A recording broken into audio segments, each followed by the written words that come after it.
Well, I really appreciate you joining me. We've got Vicki from Aging on Your Terms and Dawn from Pickle Trees. And we're just having a chat about nothing formal. We're not medical experts. We're just family caregivers. And we are talking about back in October, Vicki and I had a discussion about helping our loved ones, reminding them to use their devices, and just coming up with some creative ways to help them, to remind them to keep how to keep themselves safe. When you're a family caregiver, sometimes it can be difficult.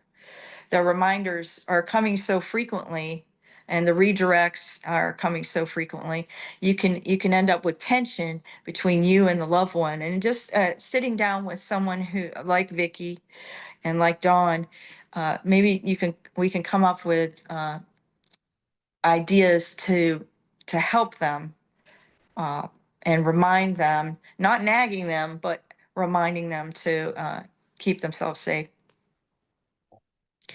Vicky, there was some change, and we had discussed off camera about some changes that have gone on in the last 3 months. And back in October, we had talked about how, I know for me personally, my mother-in-law was using a rollator, but unfortunately, her mobility has declined to the point where she is struggling, and she is kind of going back and forth between a rollator and a wheelchair. And with me being on a rollator myself, uh, just not being able to help her and sitting down with a facility. In fact, in the last 10 days, I had a care meeting, and I don't, again, with medical privacy, don't want to give too many details. I want to respect my mother-in-law's medical privacy, but the changes that can occur. Dawn, again, not. This is an informal chat, and this is not a substitute for medical advice. We want to encourage anybody who's listening to this, watching this video, uh, be in contact with the medical professionals that are taking care of your loved one. And this is not, this chat's not a substitute for medical advice. It's just us talking about some different ways that we're helping the people around us that we're caring for. You had mentioned, Dawn, that when a person is in an inactive state, whether they're sitting too much or they're lying down too much, there's depending on a person's age, there's several. That's a real setback for them. Definitely, yeah. When a person is hospitalized or undergoes surgery or something like that, if they are bedbound, for every day that somebody is bedbound, it takes a certain amount of days on average to recuperate that strength, the muscle memory, all those factors that go back into recovery. Those factors start to decline as you age.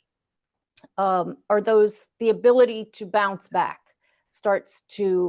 it gets longer and longer to recover from a surgery. So every day that a person is in bed, like my mother, she's 92, it takes her about 10 to 15 days for every day that she's down, 10 to 15 days to recover that strength. So you got to figure, if something were to happen to her that she's in bed for 2 to 3 days, we're looking at, over a month to just get that muscle, if you can even get it back. So, for somebody our age to be in bed, or somebody younger than us to be in bed from a surgery or something, and then, okay, I'm better, they're up and around and doing their normal thing again. And it just doesn't happen that way with the elderly. And it's an important thing to remember, because you don't think in those terms if you haven't experienced it before. You expect them just to, okay, when they're the doctor says they're supposed to be down for a week.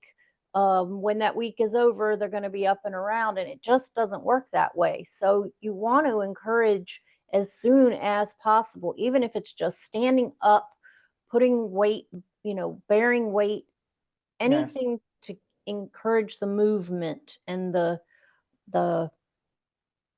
Mm. getting out of bed, getting out of that state of, is that kind of the question you were? Yes, yeah. And a lot of people don't see walking as weight bearing exercise, but it is. It's weight bearing exercise for all of us. Okay. If you're walking, you're bearing weight on your legs. My mother-in-law that's a struggle with her. We are working with her medical professionals right now to address that, and why that is such a struggle for her. So if you have a loved one that is maybe struggling in a certain area, contact their medical professional and ask questions. Don't write it off to aging or being sick. Get with the medical team and see, if you can brainstorm some ways to encourage them, even if it's just upper body. There's PT and OT, anything that they're doing to engage their muscles and their mind. Yeah. And I'm Um, going to add into that too, because for my mother-in-law, and I'll say Mill for short because mother-in-law is a long word. um, yeah, so she has white matter disease. And so it's really kind of like a little bit of a disconnect between her brain and her extremities as well. So it's yes. really impacted her gait to the point where her ankles are so stiff she can't do that heel toe walk. And she Mm, kind of stomps and plods, and it's kind of hard for her. So when she's, incapacitated and can't move for a while, it takes a long time to get back to her not normal gait. And I think people need to understand that normal may change over time. They're not going right. to walk the way they did when they were 20, 30, 40, sometimes not even when they're 70. So we got to be a little bit cognizant of what their normal is. Right. And for another person, their normal may be, you had mentioned your mill is doing a lot of lifting and stomping. My mother-in-law is doing a lot of shuffling, Shuffle. Mm-hmm. where Yes. they and that's very common, where they struggle Mm-hmm. to pick, again, they're not using the heel, they're not able to use the heel to toe motion, and so they're just sort of dragging or shuffling their feet, not picking their feet up. And that's such a hazard, because they can catch their toe and go down. It's funny that you mentioned that because that's exactly what happened with Phil. So he was shuffling. She's, Right. plodding and stomping. And I loved it. They're both telling each other how to walk. Of course they are. And I'm neither one of them is doing it the right way, but they're both like telling each other, you need to do this, you need to do that. Right, and getting aggravated with each other too, Mhm. probably. Just on the side, I've always had gait imbalance issues, so I'm always trying to remind myself, pick up your feet, pick up your feet. Don't drag your feet, because it doesn't matter what age you are. If you're dragging your feet, it's gonna become an issue for And sure. I think that's a good for point. Go ahead, Don. for anybody that's watching this, that's dealing like with early stages of dementia, or they're dealing with somebody with early, that gait might not yet be a factor. It's coming, so it's something to Yeah. definitely think of. And that shuffle step that you talk about, is, so functional movement is actually movement that serves a purpose, as Hmm. opposed to just, which most of your movement serves a purpose.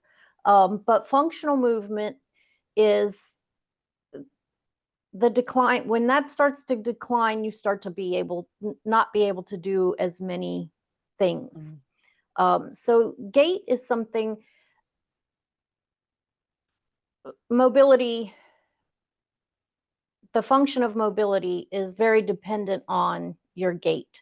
And one of the things that you can do early on is, people try to provide footwear that makes it easier for the person to move, but they're moving by shuffling or by sliding their foot. It's not necessarily a slippery footwear, but if you get a footwear that has the little treads on the bottom that doesn't allow that slide, it forces the person to continue to lift their foot in order to.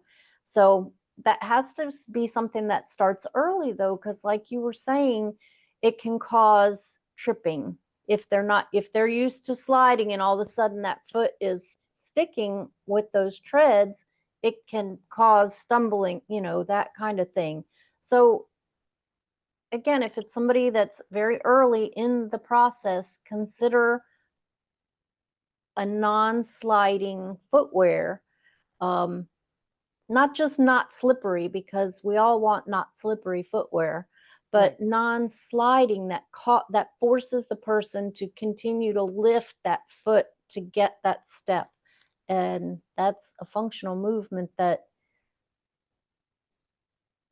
easily gets thrown aside. They get into a slide or a shuffle, or so. Just a suggestion for anybody that's. I'm glad you brought that up too, Dawn, because one of the things that we noticed was when the function starts to decline, the mental may have started to decline before that. And what we've noticed is whatever we introduce, they kind of backslide to what they knew before they were starting to lose their memory. So even when we started trying to introduce, safety things, better footwear, more solid footwear, any type of safety issues, they'd go back to, I don't need that. That's for old people, because they don't see themselves the way they really are. And the other thing too is that they also go back to, I'm fine.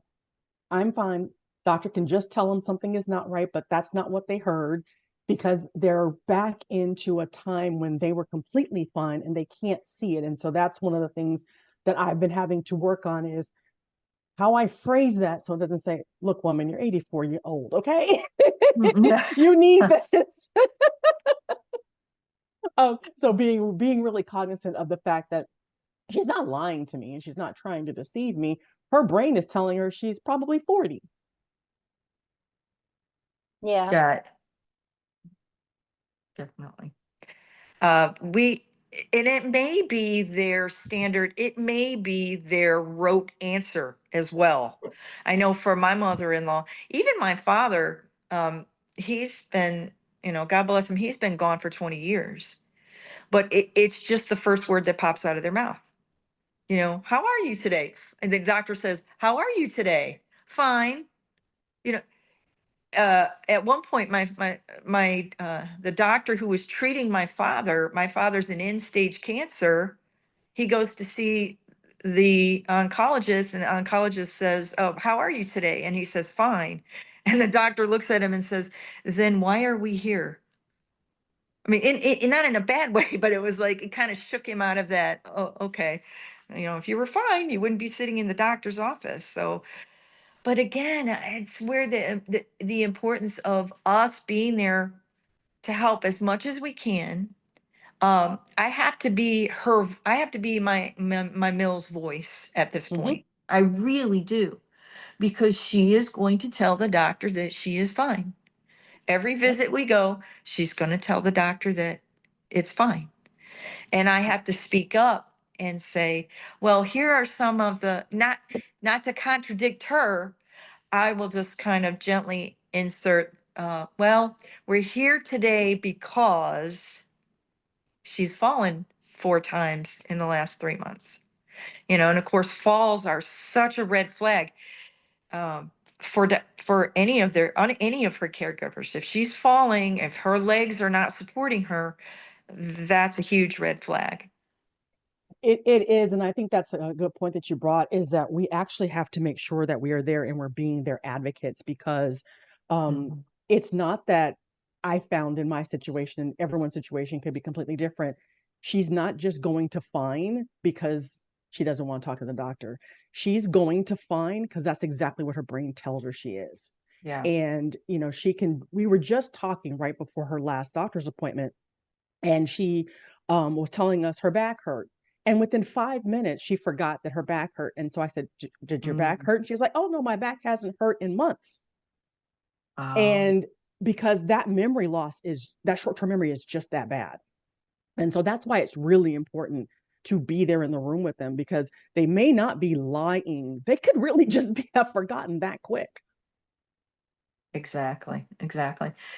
Dawn, you had mentioned a couple of really excellent resources, and a, a particular person, Teepa Snow, who has and she has a channel, and we'll link it down in the description for everybody. Even if you're not dealing with a particular condition, or you say, well, my loved one, their issue is not cognitive, it's this or that, she's still an excellent resource. Dawn, can you tell us a little bit about, just a little bit about Teepa? Teepa Snow, I believe she is an occupational therapist. Um, her background is in working with people with dementia, and she is simply amazing. Her points of view, I mean, her communication style, she does seminars, she has a website, she has, she's just a wealth of information. And for communicating with people with dementia, learning how to, like, a lot of times things are happening with our loved one that has dementia, and it's like we were thinking nobody else can possibly have ever gone through this, or nobody else is dealing with this, or and you feel very alone.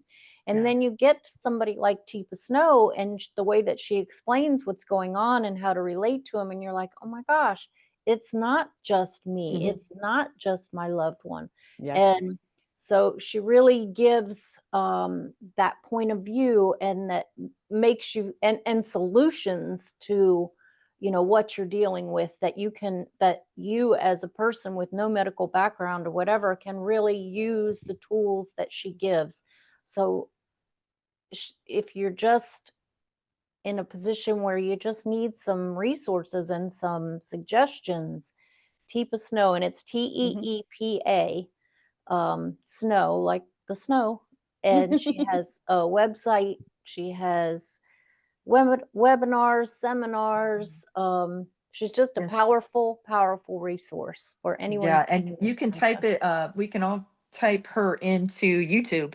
She has lots of videos. Again, none of this is a substitute for licensed medical advice, but again, if you're looking for a way to approach a situation, whether it's trying to encourage somebody to use a cane or use their rollator, uh, I see so many times, again, with my loved one, she will she'll be asleep, and then she wakes up to go to the bathroom, and it's just automatic to jump up and to just go toward the restroom, go toward the toilet without her device. She just doesn't remember to, she's just not remembering to use it. So someone like Teepa Snow could be helpful if you're looking for a way to Okay, approach a I'll save it situation for like later. that. One of the things too that I think shocked me was, starting to tell my stories when I was at work and telling people what I was going through. And like you said, Dawn, finding out there's so many people out there in the same boat, which is how I found you. And which is Yep. how I found Tina, Wow. and Yeah. knowing that you're not, all alone in this, and knowing that, it's happening all over. I think it also is kind of like a little bit of a sigh of relief that you go, whew, I found my people, I found my tribe. I have people that I can actually talk to who won't judge me for having a feeling of frustration or a feeling that I don't know what the heck it is that I'm doing, and Right. not judging us. No, no judging here, that's for sure. And we understand too that any given situation can change at any time, and it will change. And that's one of the challenges Mm. of being a caregiver, whether you're caregiving like Dawn and Pickle Trees, you're taking care of your mom, she lives with you. our loved ones are in a facility, but I was at my last few visits to the facility were meant to sit. I want to sit down with my mother-in-law and just talk to her, but you're running the gauntlet. You're talking to OT and PT and the nurse, and it's you're still doing a lot of that legwork. That doesn't go away when a person goes into a facility. They're very uh, if there's a next of kin for that person, then they're in constant contact with that person. At least a facility worth its salt is going to be doing that. So Yeah. And for us, Bill is at home. That was the promise that we made to Bill and Phil, that we wouldn't put them in a facility, especially with the memory loss happening. They've been in this house for, gosh, what's that, almost 70 years. wow. That when my father-in-law actually had to go to a rehab facility, he was not recovering from that because everything was different. He was in a room with two strangers and he had to share a bathroom, and his stuff wasn't around him and he just wasn't there. And they were just telling us, we're so sorry, but he's given up. There's nothing else that we can do for him. And we were like, yeah, we ain't putting him in a sniff. He's coming home. We made a promise. And I kid you not, we got him home. He, within like 5 days, he'd running laps around his house. His memory was coming back. All of these good things were happening. And we could see the power of being in his surrounding that happened with his recovery. So that's our goal, is to, unfortunately, like I said, we ended up losing him because of, other issues. But Mill is still at home. Her stuff, where her bathroom is, it's everything to have with that memory, because her memory is in the past. When their memory is in the past and you put them in a new place, it's very traumatic. And we prove that with Phil. And so we're doing our best. So like I said, I'm not there 24/7. I have a live-in with her, but like you said, it doesn't end. I'm running ramshot on all the medical, doing all the behind the scenes administrative, plus making her laugh. So so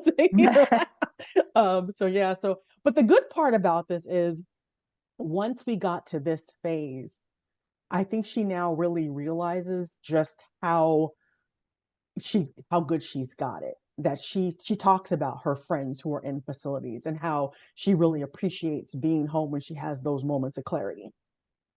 Yeah.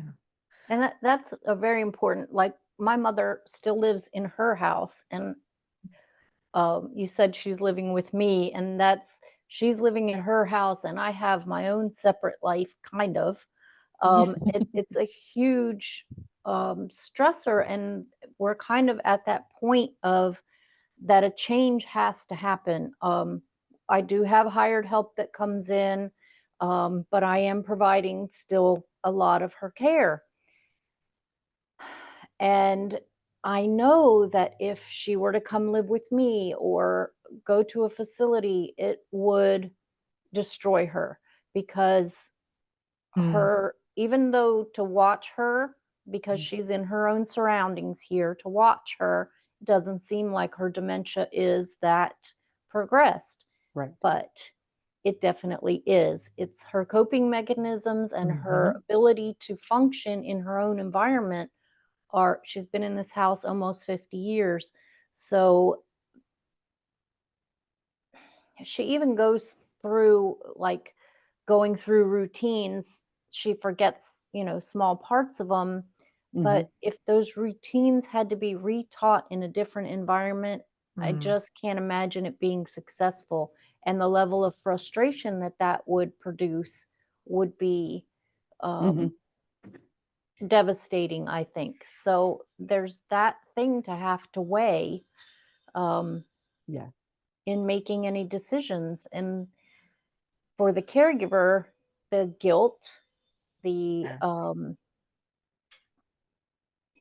you realize that when you do make a decision, you can't go back on it. It's like you can't move them to a facility and then say, oh, this isn't working, and go back. It just. But I think we also too have to give ourselves a little bit of grace too, because we thought that was the best thing for them to be home. But if it gets to the point where it's not safe, and we can't keep up with the level of care that they need because it's astronomically expensive. Then we have to make those tough choices. And like I said, caregiver guilt, it's so real. It's so real. Absolutely. But we've got to really take a look at the situation and see, are the promises that we made, more harmful than breaking the promise. And Yeah. I haven't had to make that decision just yet. And we're hoping that we don't have to make that decision. But yeah, I know everybody grapples with it. And I think that's why I really loved Rachel Wonderland's 16 Things If I Get Dementia. And that, number 9 sticks with me. If, it gets to the point where, you have to put me in a facility, know that you did your best. And that's important. That is, Mhm. I've already started having that conversation with my kids. It's like, if it gets to the point, I don't ever want them doing for me what I'm doing for my mother. I don't want that responsibility to fall on them. Mhm. So, it's starting that conversation at the age of 60 with my, 20-something-year-old kids. They roll their eyes at me. They're like, "Oh, we'll take care of you." And it's like, no, you don't realize the level of responsibility and the level of, Yeah. I don't know. I don't even know how to explain it. It's And just, I think also to our parents, you know, I told the story about my dad. He wanted to be home until he got home, and he realized that that meant his daughters had to see him in ways he didn't want to be seen, and then he didn't want to be home. He did not want us to be taking care of him the way he took care of us. And I think some of those realizations come out too. But at the time, my dad didn't have dementia. My dad, was having heart problems. So his mind came back and said, "I don't want to be home." yeah, Mm. Yeah, the first time my sister and I she had to change him because he didn't make it to the bathroom. Oh my God, he cried so hard and it broke our Oh, spirit. We were like, but we don't mind doing this for you, and it wasn't that we didn't mind, he didn't want it. yeah. yeah, You love him and you don't mind, but he minded. He Mm-hmm, minded. Yeah. Yeah. Yeah, absolutely. And we went there with my mother-in-law. And of course, it was, I don't want to use the word easier, but after I fell and broke my hip and landed on a rollator myself, you're in an mm-hmm, impossible situation. mm-hmm, You have we had in-home care, like Dawn was saying, and the in-home care is look, locking eyes with me and saying, you can't do this. It's not safe. It's not mm-hmm, safe for her. It's not safe for you. At that point, you have to take some sort of action because you can't just file that information away and not do anything with it.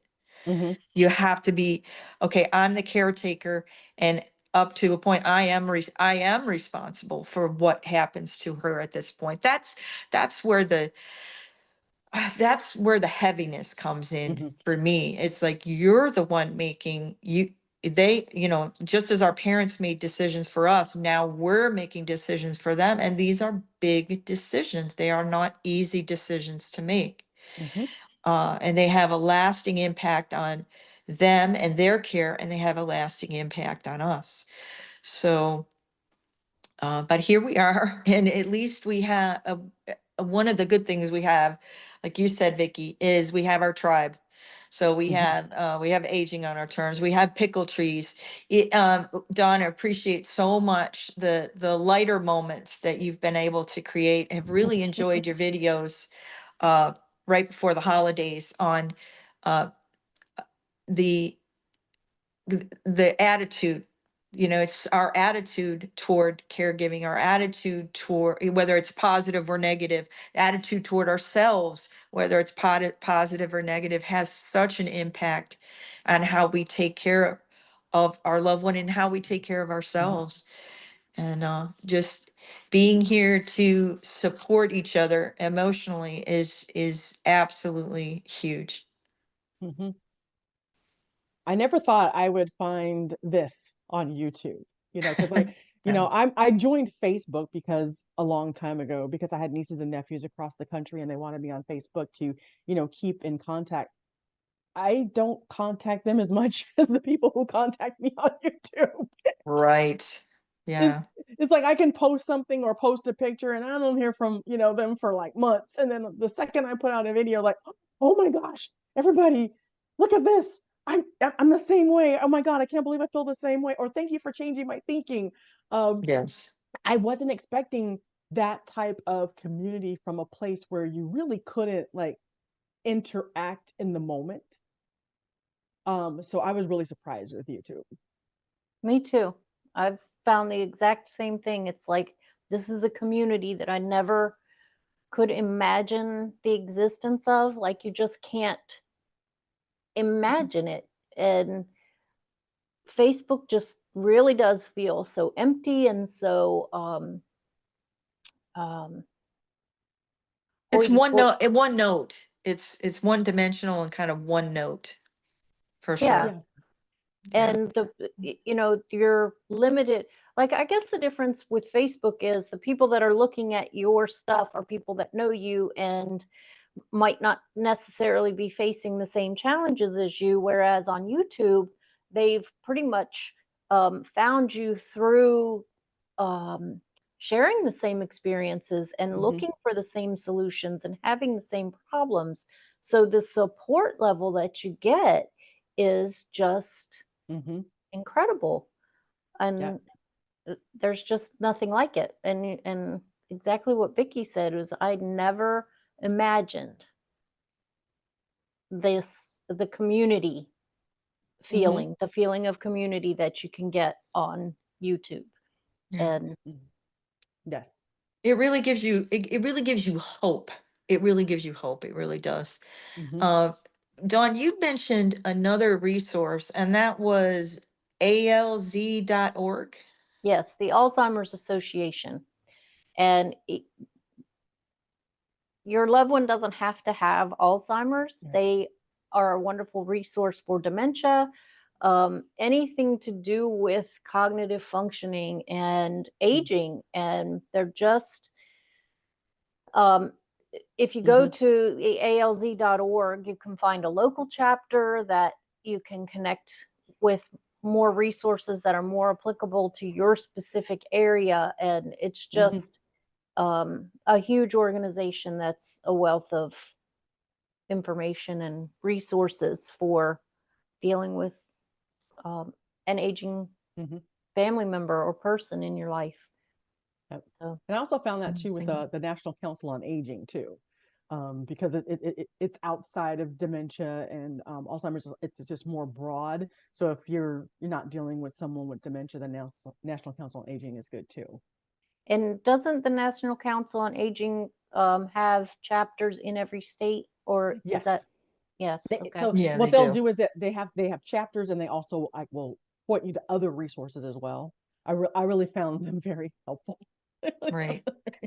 And local resources too, at state and county level.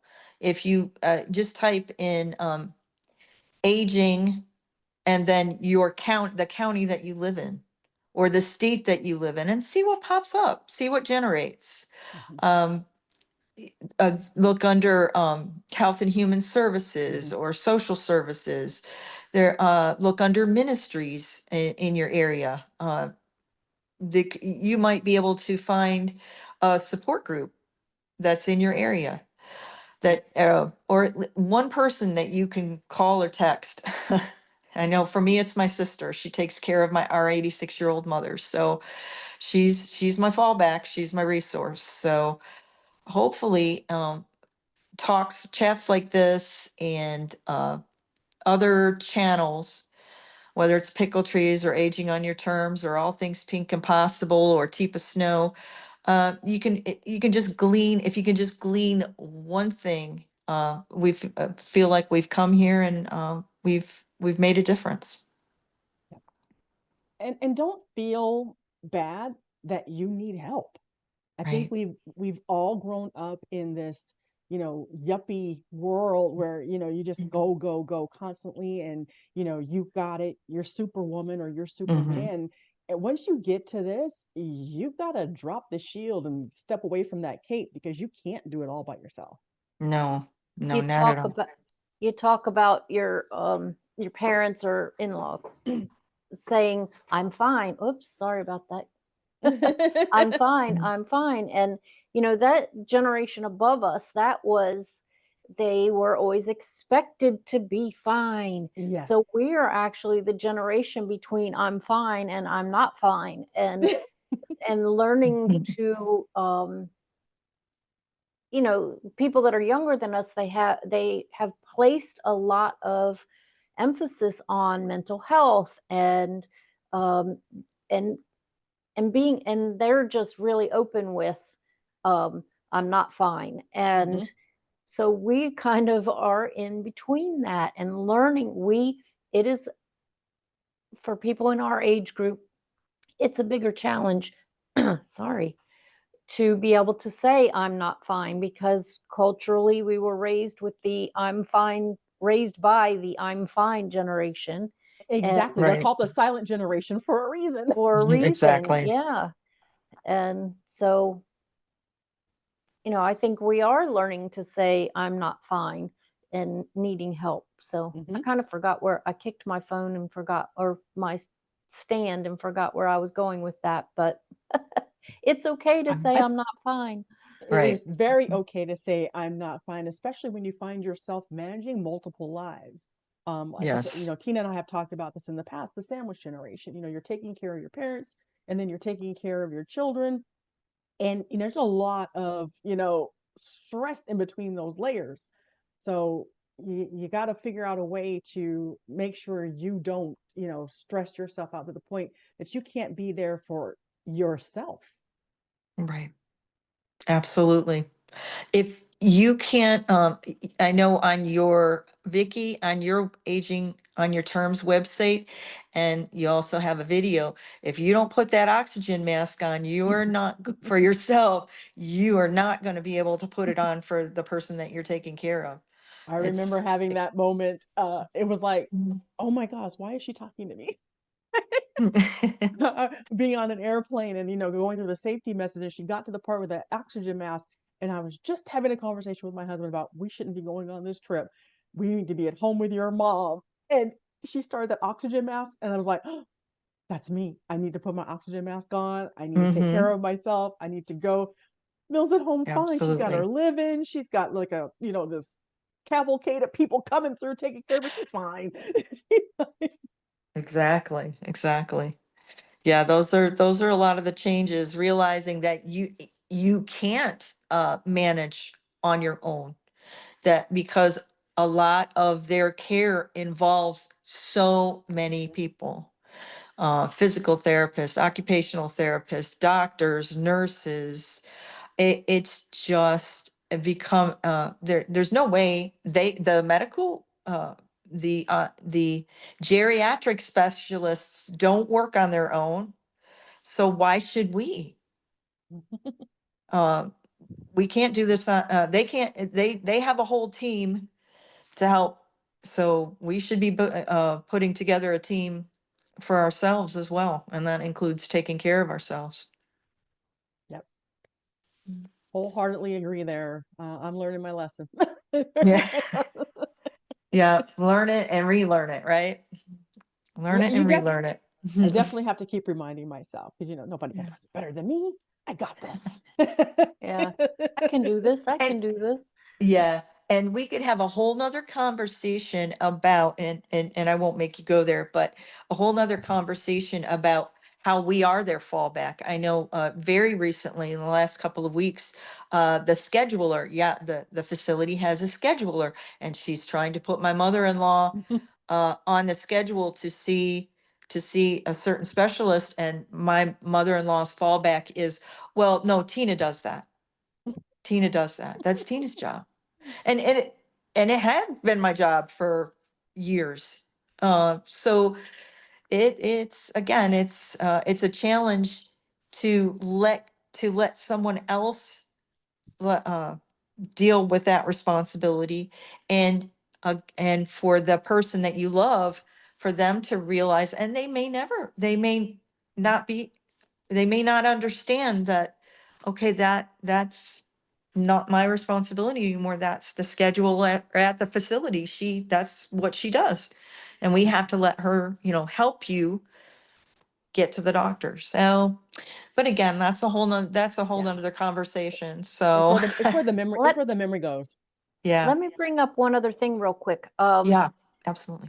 So a lot of people that are on Medicare are under the assumption, if you're on regular Medicare, because if you're on a, what are the, HMO or Advantage Medicare plan. Advantage plan. If Yep. you're on an Advantage plan, those differ from plan to plan. But if you're on traditional Medicare, your loved one is on traditional Medicare, and they have not been hospitalized recently, and don't fall under that Part A home health care thing, they can receive OT and PT at home for a certain amount of visits a year. Yes. And a lot of people don't realize that your person doesn't have to be housebound. They don't have to have a precipitating event.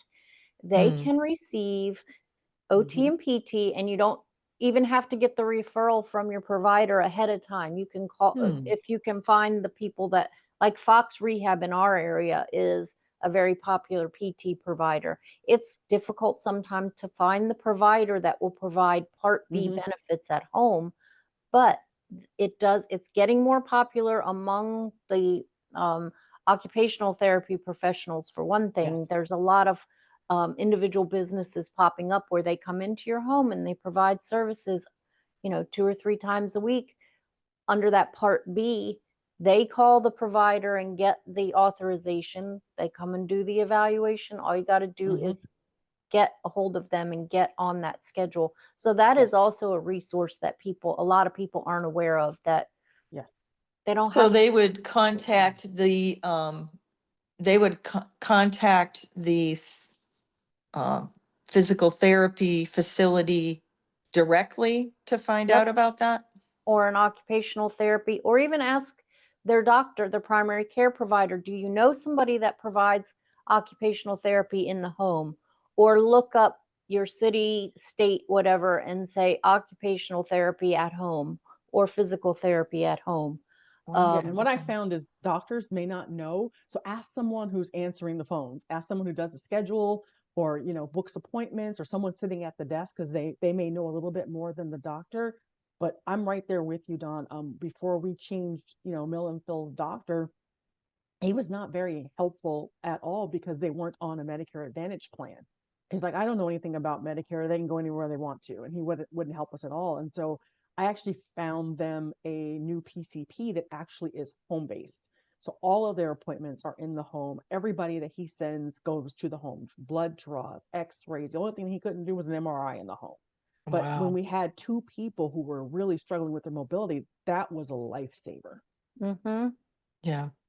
Telemed has been so helpful for us. I go to the facility. I go into just one of the side rooms with my mill, and we did a telemed with her neurologist. Because again, with the issues with mobility, especially in the winter time, depending on the time of year, can be really hard to get someone to the doctor. Yeah. Yeah. So Your council on aging might be able to help with putting you in touch with occupational physical therapy in the home as well. right. Yeah. And Yeah. also too, a lot more doctors ever since, 2020, are doing home visits, not just telehealth. Because Right. our PCP comes to the house, and we haven't had a visit less than 2 hours. And that's what I love, because they're in the home, they're seeing how they live, they're seeing, if we've got the safety features in there. They're seeing, the interaction with the family. And that's been very, very helpful for us to have someone who can see it in their home environment. Because when you take them to the facilities, sometimes they're going to be completely different than if they're at home. Right. Yep. Yeah. And they can see how they navigate, and yeah, or don't. And going So, back to what you were just talking about a minute ago, with everything falling on your plate, like I told my mom the other day, she was having some problems with the functional mobility of her shoulders and not being able to reach up to stuff. And I said, it's time we need to get occupational therapy back in here, and she says, oh, you can help me with the exercises just as well as they can. And I said, Mom, it's not my responsibility. And the other thing is, on top of everything else, I might not be regular at making her do the exercises. She doesn't respond to me as well as she would respond to another occupational therapist that came in, because I have an occupational therapy background. I don't know if you were aware of that. But so she thinks that I can just do it, and I could just do it, but it's not my responsibility. I have to be responsible for all the rest of the things. So if I can get somebody else in here to do that for you, I'd like to do that. So that is, that is a trap. A professional can motivate or maybe even push or nudge them a little better than we can, because they see it as us giving them a hard time or nagging them, where they're a little more receptive to a trained professional. And again, just a reminder, make sure that you're in contact with trained professionals. And Vicki, that's such a good advice about even contacting someone in the front office, or being able to have every resource that is available. And if they don't know, maybe I always ask, maybe they can direct you to someone that they know who might be able to help you. So yeah, I'm not sure about all over, but I'm starting to see more and more social workers in medical groups and hospitals out here in California, and they are typically a wealth of knowledge. Yeah. And an underused resource. Yes. Absolutely, absolutely. This county social worker was a great help to us when my mother-in-law was transitioning from living with us to going to a facility. She was a great resource and a great help. And as wonderful as YouTube is, don't just rely on YouTube. Please don't substitute YouTube for medical advice. because every situation is As it different. is, please make sure that you're utilizing knowledgeable resources. Yeah, because every situation is different. It's like it's like a car. How you fix an electric car is different from how you fix a gas car.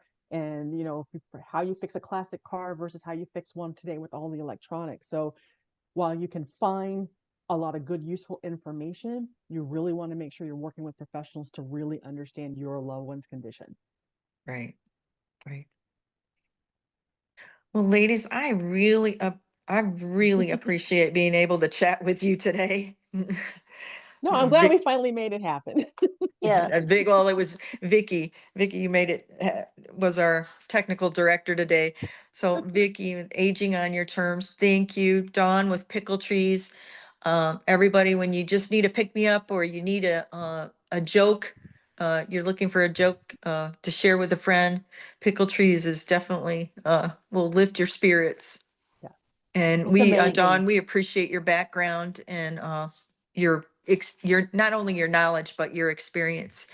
We'll definitely put some of those links, the resources to Teepa Snow, to alz.org, and the reminders for everyone to kind of contact local agencies and the Council on Aging to if you can't find an immediate resource, you will find immediate support, because they offer all of these resources, offer support for caregivers and for the people that they're caregiving for.